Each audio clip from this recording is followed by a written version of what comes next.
Hey guys, so welcome to this video about my Dread Elves. It's going to show the painting progress that I did over the last few months, mostly. So on my channel I previously did a video about painting my Dread Elves, and that was 7 months ago. And since then, with Corona, I have had a lot of opportunities to paint. So by now I actually finished it more or less. There's a lot of new pieces to the army.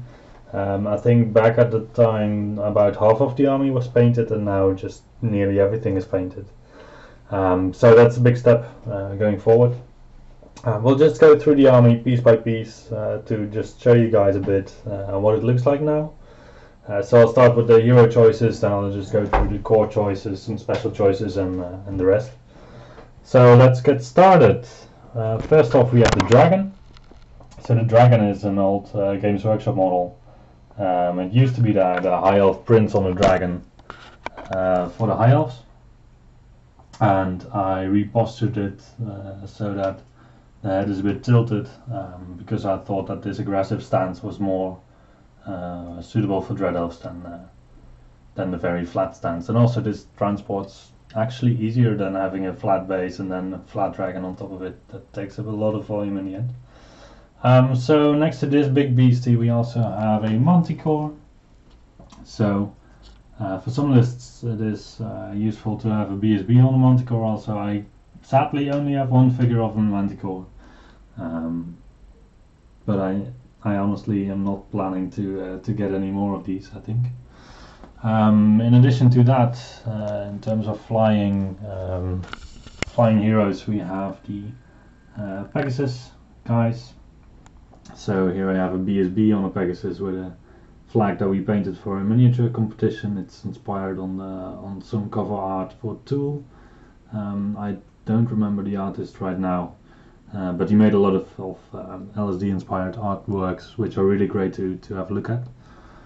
We have a sorcerer on a Pegasus, all converted from the High Elf Dragon box kit pieces. And then this is a bit of a scenic piece where you have a guy just running towards a guy on a Pegasus, and he's getting stabbed to death. The barrel with the spears was actually necessary to counterweight the Pegasus, because otherwise the model tips over all the time. Yeah, that is it in terms of flying character choices. Then we obviously have the Cult Priest on the Crucible of Slaughter, or the Altar of Cain, or whatever. I'll get a bit of a darker background so you can also see the statue. Yeah, so the primary colors in this army are mostly blue and the highlighted blue, and I use red to accentuate some pieces in order to make them really pop out. Like the dragon, he has a bit of a red lining to him, like the Cauldron of Blood. It really pops out in the army if the army doesn't have a lot of red accents elsewhere. So also in terms of character choices, we have some characters with some red accents to make them pop out a bit more. So here are the foot-mounted characters. The one close to the hunting chariots I'm doing right now still to as part of another painting competition. But you have the traditional Dark Elf Sorcerer and Avatars of War model that I actually thought missed her left arm, but the left arm is just holding the dragon, so right now it's basically a model with 3 arms. Then we have a Cult Priest in the back. We have a mounted sorcerer that I also use as a lord, and we have a BSB with a nice flag. We have some Dread Lords here on foot, so with great weapon, with paired weapons, with a single hand weapon. And then here on the right we have some character models on steeds still more. So I have a Dreadlord, which is a converted witch elf on a steed, and I have a BSB on a steed with a nice octopus themed flag. Yeah, as you might have noticed, I don't have any characters on raptors, so I'm still making a sorcerer on a raptor as we speak. But yeah, so far I haven't really put out any characters in my Raptor Knights, just because the Knights themselves are already good enough. Yeah, then to finalize the characters, we still have over here an assassin. I have another one that I will probably paint up sometime. Come on, webcam, just autofocus a bit more, yay. But for now I think this piece is just good enough. And in the back on this picture you can see the cult priest or the cultist, cult leader. So this model is a model that you usually had with the undead winged, some kind of winged guys, with the vultures, but now I just play it as my cult leader when I play cultist, because I put the scurrying veil on it, so he's tiny. Well, this model is clearly tiny, and it's a really charismatic model. And also this altar piece in the middle, in between the bolt throwers. It's a ritual altar for if I want to play cultists with this list. Okay, so let's go to the core choices. First of all, we have 2 blocks of Dread Legionnaires, each with full command, 25 each. Then we have 60 repeater crossbowmen auxiliaries. We have 4 units of Blades of Nab. So these are the old witch elves of Games Workshop. Furthermore, I don't have any Corsair models myself, so other than these kit bashed models. So these 2 units of 10 models I use as Corsairs.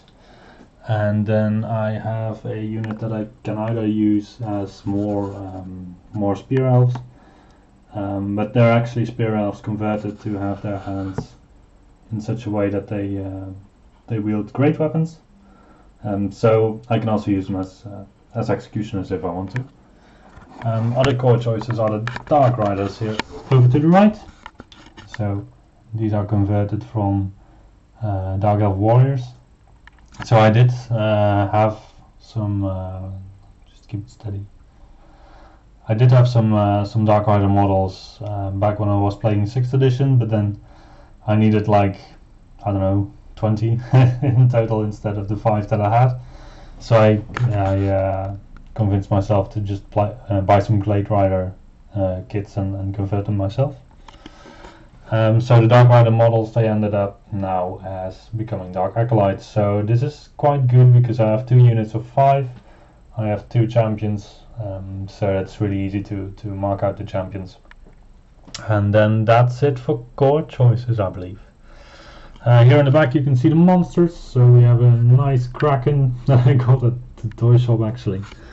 And we have the 3 Hydras. So these are 2 generations of Games Workshop Metal Hydras and 1 Pathfinder Hydra that's really old that I once found for not a too expensive price at a second-hand sale, I think.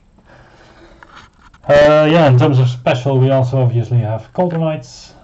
So I have 2 units of these, and then you can see from the side the unit fillers a little bit more.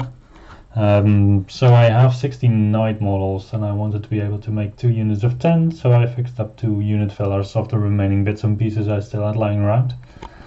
We did a painting competition where we had to make a unit filler, so I made one that says start with a gold one, and the other is over here, is a finish with a horsey. Obviously the horse is faster, so it's first at the finish.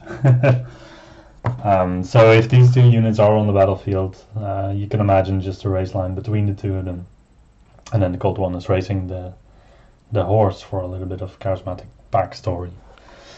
So the special choices, as mentioned earlier, we have here the executioners or warriors. In the back you can see a unit of Games Workshop executioners and also a unit of swordmasters that I also use as executioners. And here in the front we have the Phoenix Guard that I converted to be Hydra Guard. By cutting up their helmets, I made a couple of heads out of each helmet, and they seem to have some Hydra heads on their helmets now instead of phoenixes. Here's a bit of a different angle. Yeah, and otherwise we still have the shades. So I have 2 units of these. So the front unit is just the regular Games Workshop shades, and the back unit are the Mengel Manite Man Flayers that I got some time ago. I think they are the recast version of when Games Workshop was doing these recasts of old models. But just Mengel Manite himself is really just a badass there, standing with his sword sticking his tongue out. We still have the Cold One chariots, so there's 4 of them. One of them here, the one on the left, has a flag kind of, so I can play him as a BSB if I want to. And then we have the bolt throwers that we already saw earlier, and then at the end, well, we still have the Medusa. So the Medusa is a model that you can put on the Divine Altar, but you can also just choose to put it on the base that it is also supplied with. But this base, well, they supply them now with round bases, so I had to make a square base myself. Here in the back we have 2 converted hunting chariots. Don't really think the Scorch Runner chariot fits that well with the rest of the theme of my army, so I just tried to make some myself. So these are both converted from Tomb King chariots, and in the back you can see the models that I use as harpies. They are really fragile. I'm not a big fan of harpies per se, but they serve their purpose, I think. Yeah, and with that we have the entire force in one shot. Wow. Here from the other side you can also see it. It's really a table full of stuff. But I like it. It's I like that it's finally finished. Took some time, so I started first with the painting that I did as a little kid, basically, and then I decided at some point to repaint the entire army, which I think was a good decision to make. As always, thank you for watching, and I'll see you the next time.